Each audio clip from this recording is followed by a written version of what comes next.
Hey, everybody, this is Nevin Gussack, your host of the Populist Patriot. I'd like to welcome you to tonight's show. Excuse me. We're going to be doing a couple of solo shows tonight. I haven't been on here for a while. Sorry, guys. I've been sick and dealing with some stressful personal issues for at least a month. But I'm back on track. We got some exciting guests for the month of March and hopefully in April. But I wanted to do some live streams for tonight to go over, some historical data that has pertinence for today's current affairs in regards to economics and national security. No, still staying healthy, lost even more weight after I was sick, doing my exercise, redoubling my efforts on that front. Down to between about 160, 162 pounds. So far, since I had some health complications in 2017, I've lost almost 37, 38 pounds, and it feels great. Eating healthy, living healthy lifestyle, working out, it really pays off tremendously. And tonight I got my usual drink. I have my handy dandy big jug of water. It's about 32 ounces. I try to drink that almost every day. Keeps my body hydrated and healthy. And I also have to admit, I had a swig of rum, two sips of rum to set myself in a good mood. Well, then again, I'm usually in a good mood, but the rum, it kind of, adds a nice little touch to tonight's show. So we got some exciting guests lined up for this month and possibly into April, including tomorrow night. Herschel, my co-host, and I, we're going to be interviewing Brian Carroll, who is the vice presidential candidate of the American Solidarity Party. It's a sort of neither right nor left European-style Christian democratic, holistically pro-life party. So we're real excited to have that interview. That'll be held tomorrow and hopefully will be uploaded successfully by Saturday evening. So I'm broadcasting from sunny South Florida. Weather is great. Plan on taking a nice long walk and doing some heavy exercising tomorrow morning, the usual weightlifting and walking up the stairs crunches and taking a 4.5 mile walk. So I'm real excited about that. So anyways, you probably want to hear tonight's topic. And tonight we're going to discuss, we're probably going to have at least one or two live streams. We're going to be discussing information that is of a historical nature, but that has pertinence in today's affairs, especially in regards to national security, economics, and even domestic security issues. So tonight's podcast, or video, I should say, is titled Red Dawn, Reality or Fiction? Now, let me give you a little background. One of the movies that made a really indelible impression on me was Red Dawn, which came out in 1984. I saw it when it came out in the theaters in Levittown, Long Island. That's where I saw it with my stepfather and sister, and I believe my mother was with us. And it portrayed an invasion of the United States by Cuban, Sandinista, and Soviet troops. And they were launched air and land-borne invasions of the United States through Alaska and Canada, and then from the south, from Mexico, which was taken over along with Central America by various communist guerrilla groups with the assistance of the Cubans. And the Red Dawn scenario, which apparently was something that was considered as potentially being a reality by the U.S. government, supposedly, involved the encirclement of the United States by the Soviet Union and their allies, particularly in the South, in Mexico and Central America, and even the Caribbean. And then, of course, Canada that assumingly would be either occupied by the Soviets or at least neutralized and weakened by left-wing forces. That's your Red Dawn scenario. Europe either Western Europe either neutralized or occupied, NATO collapsing, et cetera, et cetera. So, that was a movie, so most people think, oh, it's just a great story, it's a great action film, but it could never happen in the United States. Or could it? Well, we're going to be talking about the historical data, and then we're going to be talking about Red Dawn today. Yes, there are actual plans by then the Soviet Union and their allies, and now Russia and China, to actually attack and occupy the United States. That is a contingency that they seriously consider and seriously plan for, even today. So, and it's important because Russia and China, as allied powers, they really are our adversaries.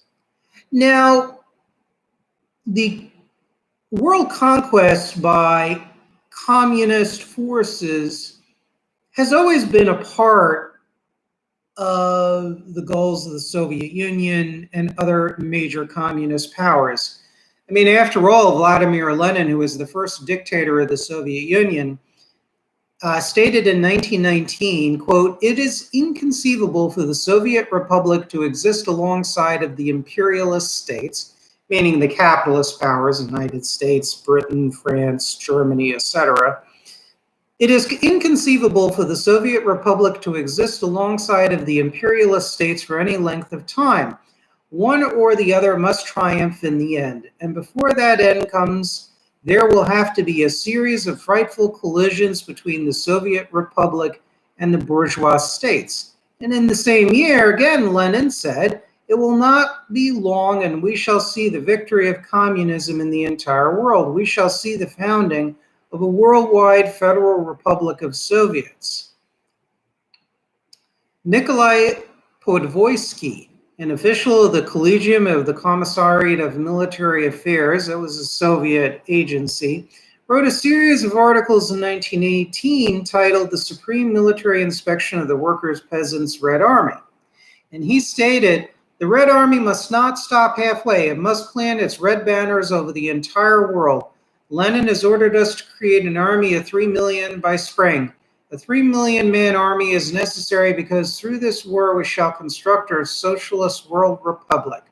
And there are other quotes that can be cited to back up my case that since the early days of the Soviet Union, this Communist Party planned on conquering the entire world and, of course, occupying the United States.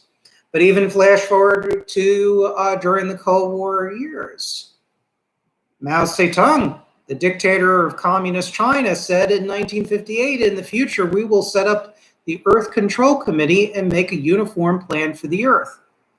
In 1956, Mao Zedong also said, "We must control the Earth." Cuban Communist Party Politburo member Carlos Rafael Rodriguez admitted, "We are revolutionaries, we are communists, and we hope that someday the entire world will be communist."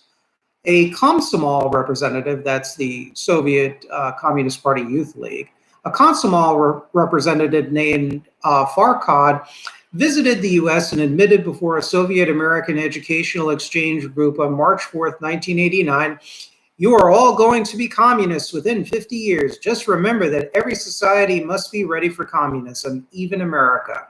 And mind you, that's March 1989. That's when the supposed reformer and lover of peace, Mikhail Gorbachev, was the dictator, ruler of the Soviet Union, head of its Communist Party. Well, the only comprehensive write-up about what a Soviet occupation of the United States would look like came from, or I should say was reported by a Czechoslovakian Major General Jan Šejna, who defected to the West and ultimately to the United States in 1968. And he was privy to all the communist leaders, both military and political, in the Warsaw Pact and the Soviet Union. He was present in conversations even with dictators like Brezhnev and Khrushchev. So he was witness to what they are actually saying behind closed doors, as well as their puppets in Eastern Europe and their generals and intelligence officials.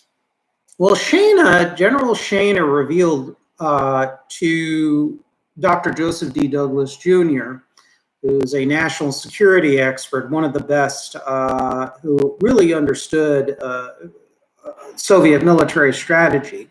He was really one of the most foremost experts on that. Shana really was the only communist bloc defector who revealed basically the entire Soviet plan for occupation of the United States. He alleged, or revealed, I should say, that the Soviets planned to use 210 nuclear strikes to cripple the U.S. and force the surrender of the federal government. And he claimed that the Soviets would replace the old federal government with a puppet regime that was to be dubbed by Moscow as the, quote, Central Committee for Salvation and Restoration. The Soviets would then reorganize our states within the Union into what the Soviets termed Salvation and Restoration Committees, which would govern new regional governments.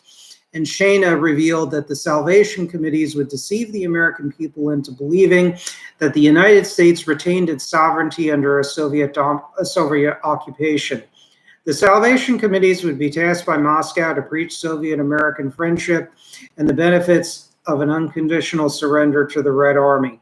According to Shana, a collaborationist party would be organized by Soviet occupation forces. This new unified party was to have consisted of officials and activists from the Communist Party USA, which was funded and controlled by the Soviets, left-wing senators, scientists, and executives from major American corporations. According to Shana, the Soviets would recruit American collaborators from the rank of the naive and what they term, quote-unquote, chicken opportunists. Shana felt that the Soviets would have no difficulty in, quote, picking up such a politician on the model of the left-wing collaborationist politicians as portrayed in the TV series from 1987 called America, spelled with a K, which basically portrayed America, the United States, 10 years after an occupation by the Soviet Union. According to Shana, the Soviets and their American collaborators would also nationalize the television and radio stations in order to announce changes in the state and federal governments. A new paramilitary force of Americans would also be created. It was to be staffed by middle-class left-wing radicals, African Americans, and Hispanics who would be recruited based on resentments, real and imagined, against the defeated U.S. government and social structure. Dr. Joseph D. Douglas theorized at a 1987 lecture at Summit University that communist forces within the United States would be comprised of, quote, the formation of troops within the United States from disaffected American units and massive infusions of Soviet troops from various, quote, critical regions of territory seized by Moscow. According to Shana, quote, Salvation courts would be immediately established to purge the occupied U.S. of right-wing political groups and personalities. The Soviets would dispatch more agents and advisors from their allies to supervise the new puppet government in the defeated U.S. According to Shana, the puppet government would be forced to sign a peace treaty with the USSR, thus consummating the surrender. Europe would be neutralized while the Soviets would tell the world that the U.S. was to blame for, quote, provoking the Soviet attack. Neutral Europe and the global left would pressure the United States to surrender to the Soviets, while the world community would establish an international committee for the neutrality of the United States. Soviet bloc and Cuban personnel would start to occupy the U.S. and provide, quote, advice to the new puppet government. Let me just take a gulp of water here. Reading quite a bit here.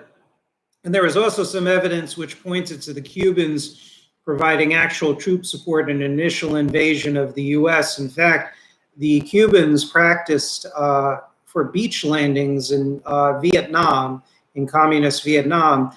Let me rephrase this, Cuban soldiers practiced exercises for beach landings in the United States. They actually trained in Vietnam for beach landings in American territory, if that makes sense. According to another defector, former Soviet GRU or Russian GRU Colonel Stanislav Lunev, Soviet occupation troops would enter the U.S. via an amphibious operation after the initial nuclear strike on America and the assassination of key military and political figures. So, and there were even some neo-Nazi elements that would have collaborated with the Soviet Union as well. There were Soviet agents within the American Nazi Party who would have been activated in the event of an economic collapse in the U.S. And according to one such sleeper agent who testified to the FBI, this economic collapse would then be a pretext for a Soviet invasion and occupation of the United States. So, I mean, there you go. In an interview with Tom Metzger of White Aryan Resistance, which was back in its heyday in the 1980s and into even the 1990s, it was a big-time neo-Nazi white supremacist group. Tom Metzger of the White Aryan Resistance interviewed an Odinist just simply named Baxter. And this Odinist, with Metzger's approval, stated if the Russians really did try to invade the U.S., I'd probably be fighting with them. So, you know, the bottom line is that there are differing forces that would collaborate with the Soviets and their allies. And really and truly, these plans were real. This is all based on information gleaned from intelligence agencies as well as major high-level defectors from the communist bloc. So Red Dawn was real. There were plans to also break up the United States too as well in the event of an invasion of American territory. According to defecting Czechoslovakian Army Colonel Jan Bukar, another defector who was also a research associate at the Center for International and Strategic Affairs at UCLA, who was also a former Soviet Army political officer and Komsomol official. His name was Sergei Zamshikov, and Professor John Louis Gaddis, who had some declassified Soviet documents. And they all revealed that the Soviets drew up plans to attack and annex Alaska, presumably during a general invasion of the U.S. According to former Polish ambassador Zadoslav Rorars, the Soviets planned to draw Mexico on its side during a global war by bribing them with large swaths of American territory in the Southwest that Soviet planners dubbed, very interestingly, Azatlan. So very, very, very interesting. So there were plans to invade the United States, use a wave of nuclear attack that was supposed to be launched against command and control, military industries, etc., not population centers, mind you. Although in a nuclear attack, even as quote limited with 210 nuclear weapons, I mean, that will still be devastating to the American population, but it would not be launched at population centers because they were just a lot of people there. And they obviously had collaborationists too as well, Communist Party USA. The Communist Party USA, and there were other communist groups that more than likely would have collaborated with them. Workers' World Party, probably elements of the Students for a Democratic Society, which always had its pro-Soviet tilt ever since it was formed in 1962. There were different political parties, small groups of Spartacist League, and there were a few other smaller groups. I can't think of them off the top of my head. Certain pro-Soviet elements within Democratic Socialist Americas, they probably would have formed their own unified political party, a socialistic political party, very similar to what the Soviets did in Eastern Europe. They cobbled together pro-Soviet social democrats, communists, and other collaborationist politicians in the wake of World War II to create their own communist parties, like the Socialist Unity Party in East Germany, which was affected by the forced merger of the pro-Soviet Marxist element of the German Social Democrats and the KPD, which was the Communist Party of Germany. So that, I think that's what would have happened in the United States. That's what I'm gathering too as well. And lastly, there were plans to dismember the United States, and through territory, taking swaths of territory, re-annexing Alaska back into Russia / the Soviet Union, and then also bribing Mexico and other potential allies with territorial concessions within a defeated United States. I mean, that's what's going on here. There are other defector information which pointed to Soviet and Bloc support for breaking up the United States. In 1949, defecting Polish military attaché General Isidor Rudolf Moldelsky, who was stationed in the United States, testified that Soviet-directed agents were expected to break up the United States into a series of nations based on racial ethnic groups. Separate nations of African Americans, Germans, etc., would be carved out of a communized United States. And this plan was really drawn up by the Soviets. In fact, a Soviet master spy, Colonel Gustav Aleph Bolshevik, was supposedly quoted as stating, "It is fairly easy job to undermine the United States production. There will be a revolution. They expect to break up the United States into small groups." Even Muammar Qaddafi, in 1985 and 1988, he was the anti-American dictator of Libya, who was aligned with the Soviets and China. He believed that a separate country should be carved out of California, Chicago, Texas, and even Mexico for American Indian nations. He believed that the Caucasian and African Americans should be separated into their own countries. And of course, this would presumably occur after a collapse of the federal government in Washington, D.C. Qaddafi believed that Libya should forge a natural alliance with its natural allies, which included the peoples of South America, as he put it, and quite possibly the Soviet Union. He even called for the mutiny of African American soldiers in 1985 who were serving in the U.S. Armed Forces and believed they should create its own separate military force. And he promised that the Libyan army would train and equip such a force which would protect the new African American leftist state. And the Libyan dictator Qaddafi stated rather optimistically, "Revolution is now spreading and growing in Central America and Latin America is encircling America, surrounding the stronghold of imperialism which is practicing disgraceful and racist policies. I am certain and hopeful that our joint struggle will be crowned with final victory for our just cause."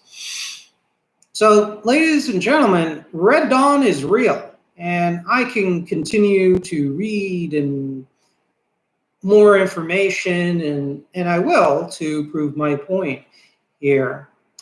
Let's scroll up. Now, you're probably thinking, well, the Cold War is over, and, everything's going to be fine, and, who cares? Well, we're going to talk about in a little bit how the Cold War has continued, and that the Russians and the Chinese continue to have their plans for the occupation of the United States.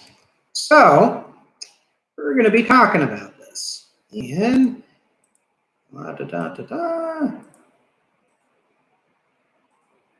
and let me see. Okay.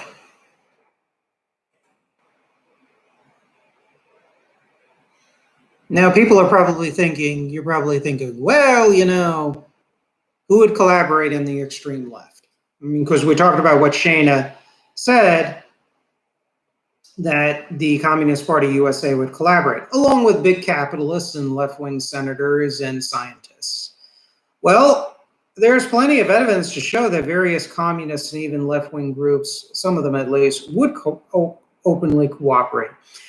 The former leader of the Communist Party USA himself, William Z. Foster, actually stated, "When a communist heads a government in the United States, and that day will come just as surely as the sun rises, that the government, that government will not be a capitalistic government, but a Soviet government, and behind the government will stand the Red Army to enforce the dictatorship of the proletariat."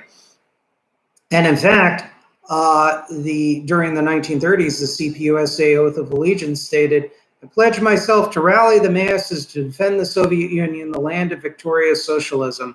I pledge myself to remain at all times a vigilant and firm defender of the Leninist line of the party, the only line that ensures the triumph of Soviet power in the United States. William Z. Foster also noted on another occasion, we're not going to fight against the Soviet Union. I do not consider the Soviet Union an enemy.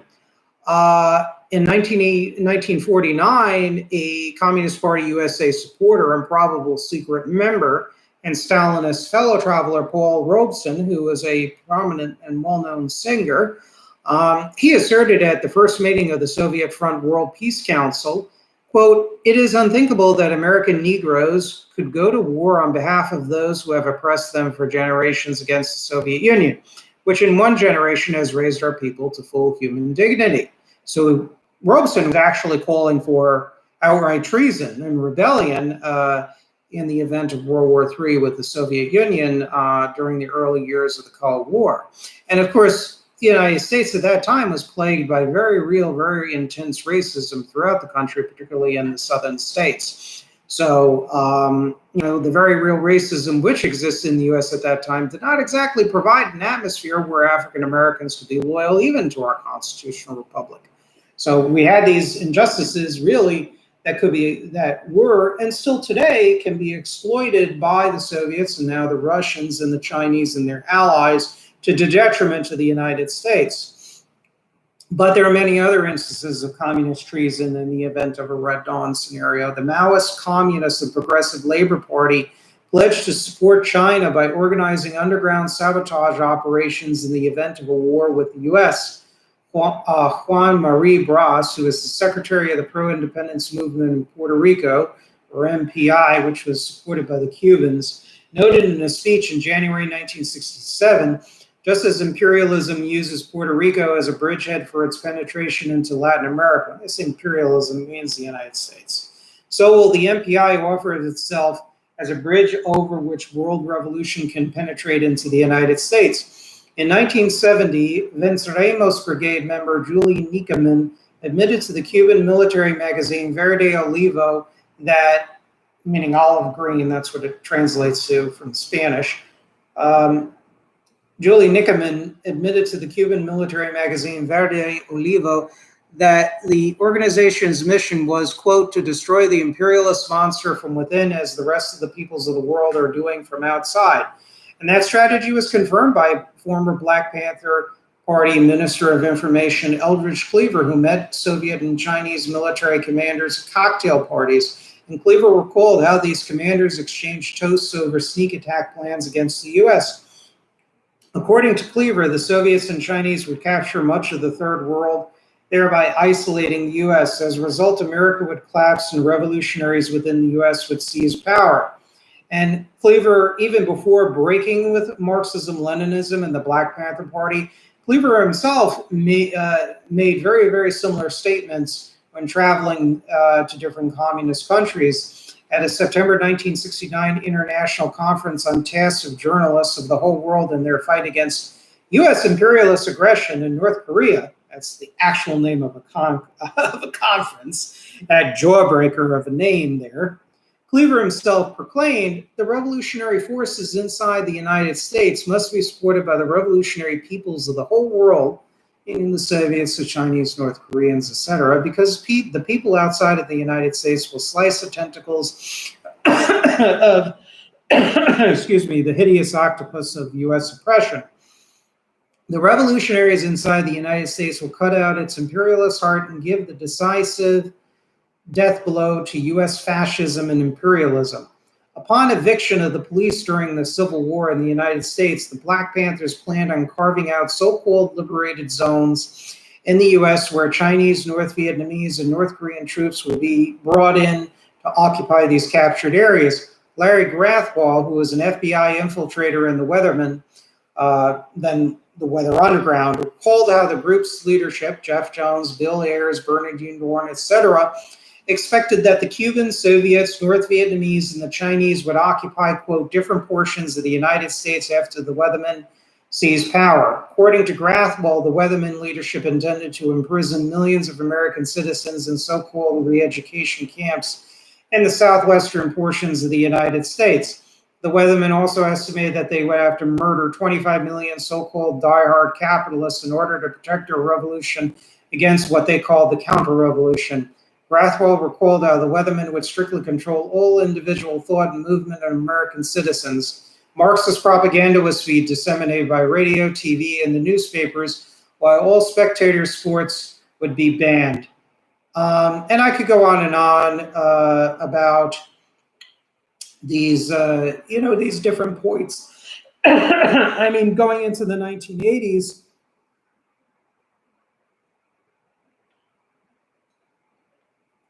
you had radical groups, radical communist groups that continued, that pledged their support for a defeat of the United States. The Trotskyite Communist Workers League openly stated that it sought, quote, the defeat of U.S. imperialism in every war.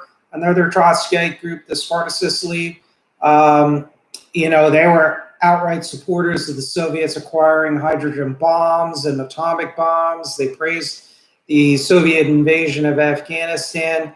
And into the 1990s and 2000s, they said they would have supported China in the event of a war with America. And they also supported ISIS attacks against American targets in the Persian Gulf region, and also Russia's seizure of the Crimean Peninsula.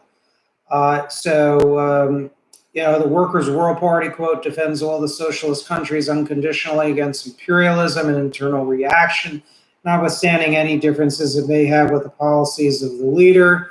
They call for the Workers' World Party call for the abolition of the Defense Department and the CIA, and the communist takeover of Puerto Rico by various guerrilla groups. The Workers' League, which I talked about earlier, demanded the abolition of the military and the disbanding of the CIA, FBI, and Defense Department. Gloria La Riva, who was the founder of the Party for Socialism and Liberation, which was a breakaway group from the Workers' World Party, stated that the party's mission was to fight, quote, the war program in the U.S., fighting imperialism and fighting for socialism.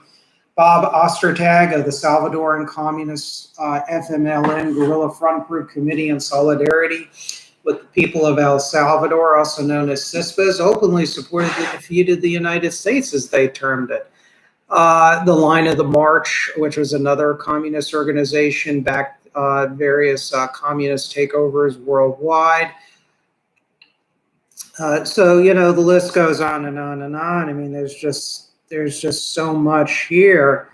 And to back up a little earlier, the Venceremos Brigade, they were basically an intelligence operation of the Cuban intelligence service, the DGI, or the General Director of Intelligence. And the DGI was controlled by the KGB during the Cold War, ever since basically Fidel Castro took over Cuba in 1959. And the Soviets and their allies took over the DGI. And even today, the Cuban intelligence service, now known as the DI, has a very, very close working relationship with the Russians and the Chinese. So very little has changed in that respect. Now we fast forward. Now we're going to fast forward to the revelations after the supposed end of the Cold War. And we're probably thinking, well, what's going on here? The Cold War ended, so what? Who cares? Everything's going to be fine. Gorbachev defeated broke down the Soviet Union along with Ronald Reagan and whatnot. Well, I got bad news for you. Cold War did not end, and this is why, within reason, we have to make heavy investments in defending the homeland.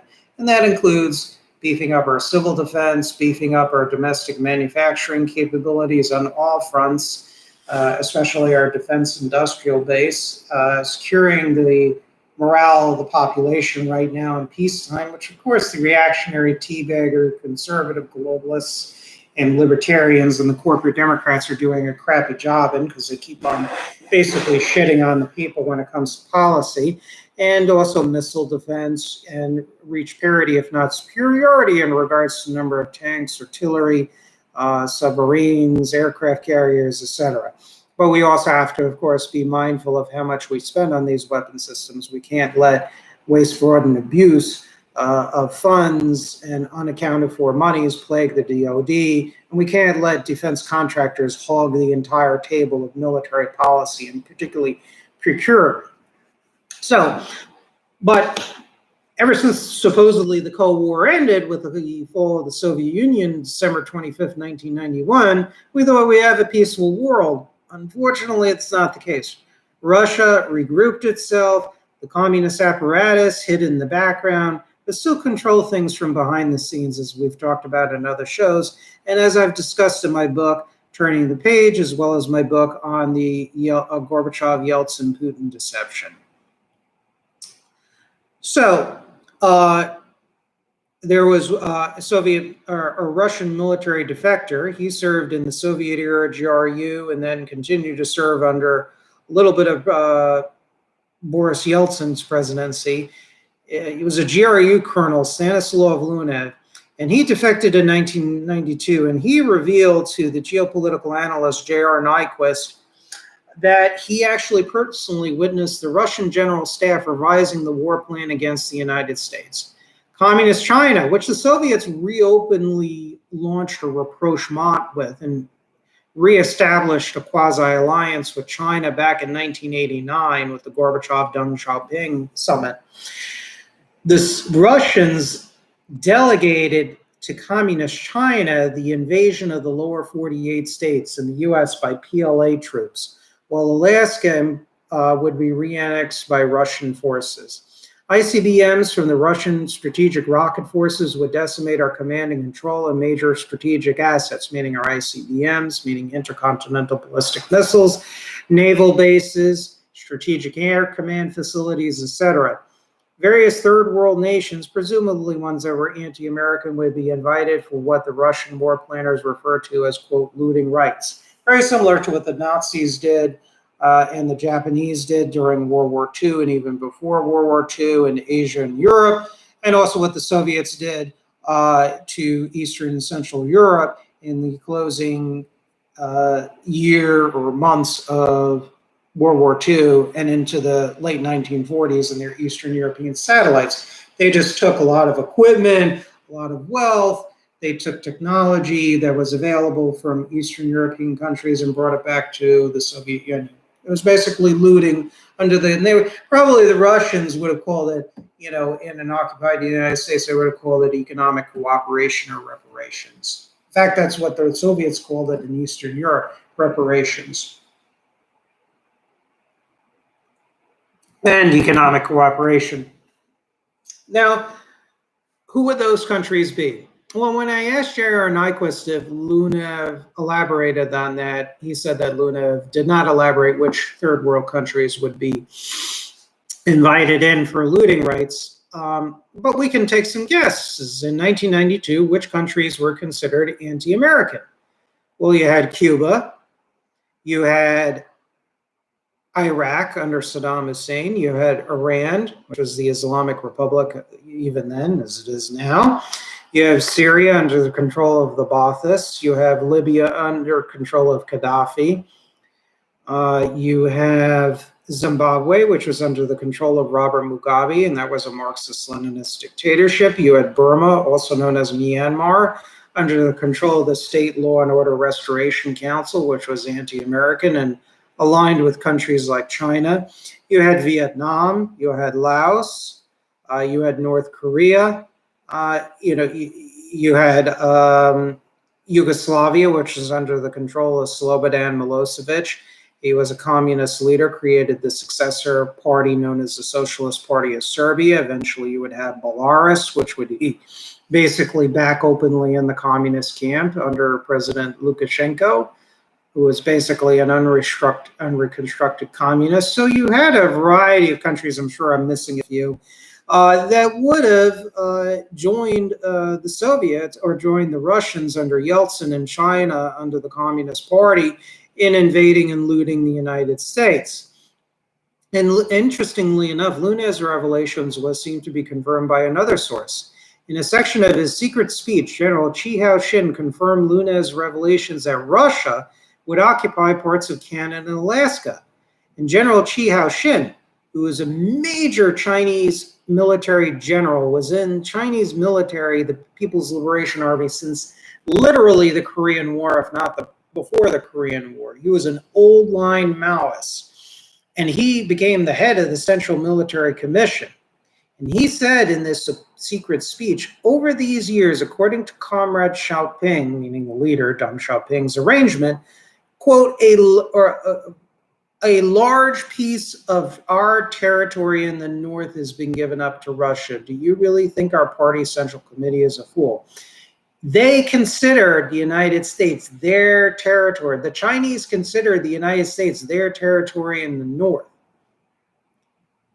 Okay? So that means that their territory, the United States, would be given up to Russia. Their territory in the north, meaning Alaska, American territory in the north. And Alaska is kind of to the northeast of China, if you look at the globe or the map. There you go. Again, over these years, according to Comrade Xiaoping's arrangement, a large piece of our territory in the north, American territory, China considered America its territory, in the north, Alaska, has been given up to Russia. Do you really think our party central committee is a fool?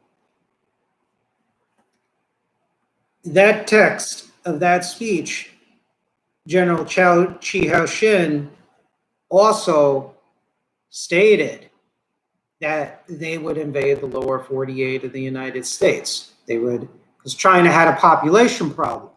Plus, like communist power, they wanted global communism. Despite these superficial trappings of commercial capitalism in collaboration with multinational corporations, the Chinese were still committed to global revolution, and they wanted to knock out the United States, and they get the extra bonus of having extra territory to settle their own nationals and PLA troops. And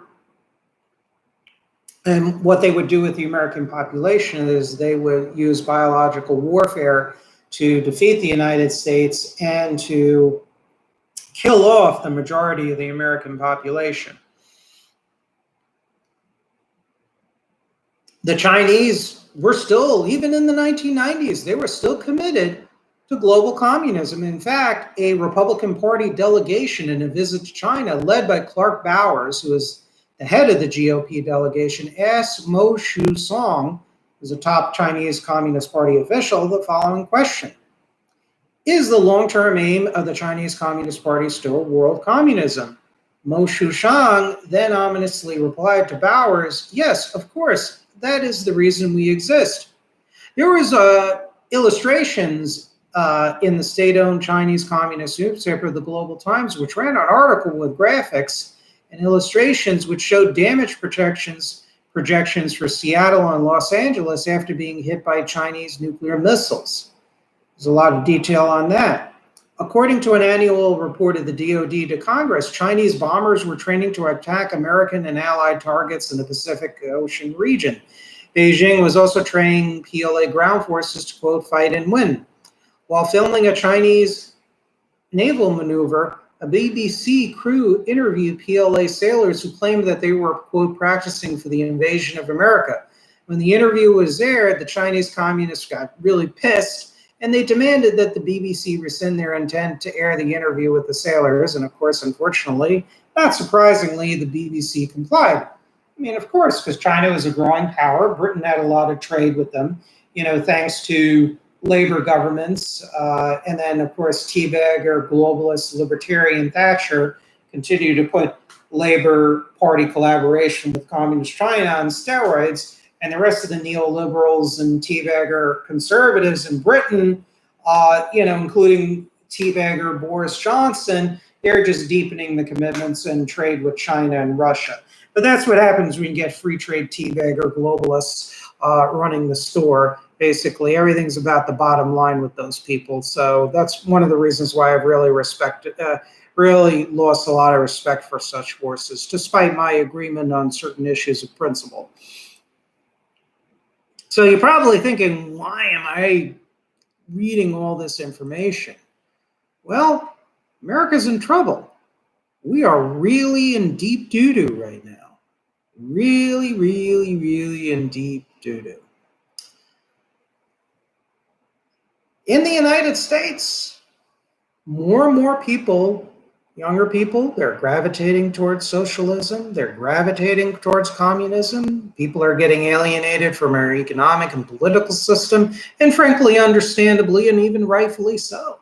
So they're being attracted to new ideas. Communist groups are growing in the United States. Democratic Socialists of America has grown to over 60,000 members.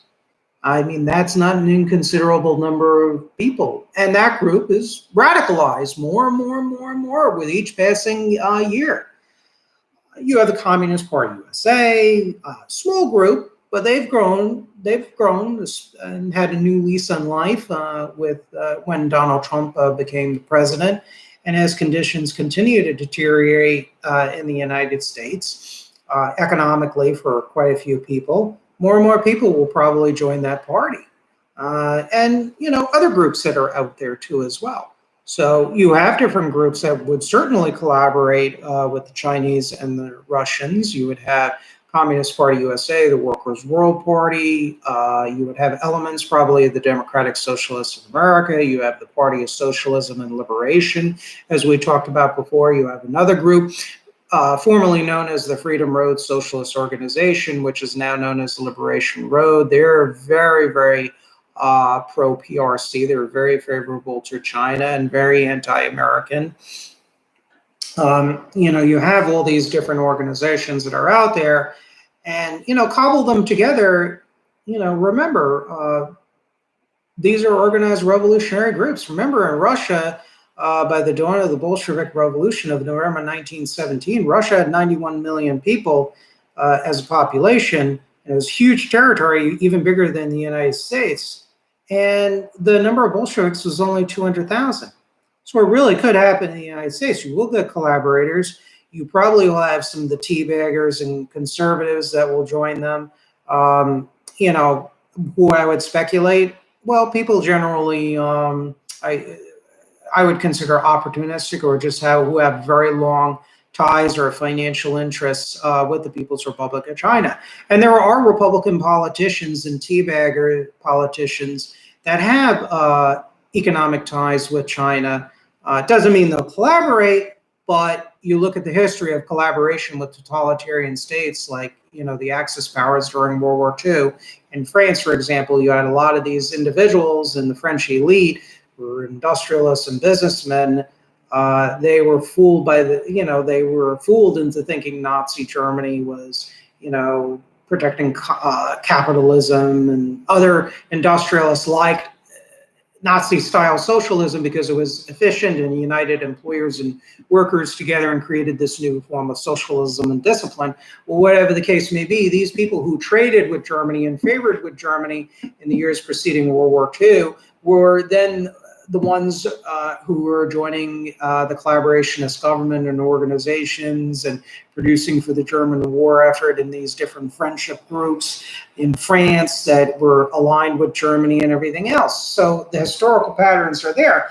I mean, you have Mitch McConnell and his wife Elaine Chao, who unfortunately teabagger Trump appointed as the Secretary of Transportation and didn't do shit about rebuilding our merchant marine, by the way, all in the name of free trade and all that globalist teabagger Reaganite bullshit. So the bottom line is that, you have Mitch McConnell, senator from Kentucky, very tied in with communist China, and so is his wife Elaine Chao through her family with Chinese state shipping companies and Hong Kong-based shipping companies. You have that libertarian teabagger from Michigan, Justin Amash. I believe he's like a tool company, and they're tied in with Chinese state corporation, communist corporations. So, I mean, you have different people on the political right in the name of free trade and greed that have deep financial ties with the PRC. So, such individuals, I'm not mentioning any names that McConnell or Amash would necessarily collaborate, but you have these individuals that there is this potential for forces of the conservative or teabagger right that would collaborate with China. Ron Johnson is another one. He has very close ties. Senator Ron Johnson, he's an owner of a Wisconsin-based business that does a lot of business with China. And he's made some comments that were somewhat favorable to China, like having a more favorable business climate for businesses than the United States under President Obama. I mean, really absurd stuff.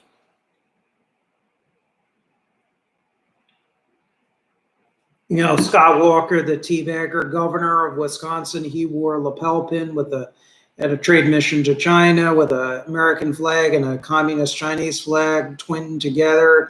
Rick Snyder, teabagger, Republican governor of Michigan, had the same pins and did a lot. He was a corporate guy and he did a lot of business with China, allowed Chinese state corporations, including ones tied to their intelligence service and the PLA military intelligence, allowed them to penetrate Michigan's strategic industries. So, I mean, the list goes on and on and on. You can have a lot of collaboration potentially in an invasion of the United States. You can have a lot of resistance. You can have a lot of freedom-loving Americans that will fight against the collaborationists who will come out of the woodwork in the event of China and the United States, China and Russia invading the United States.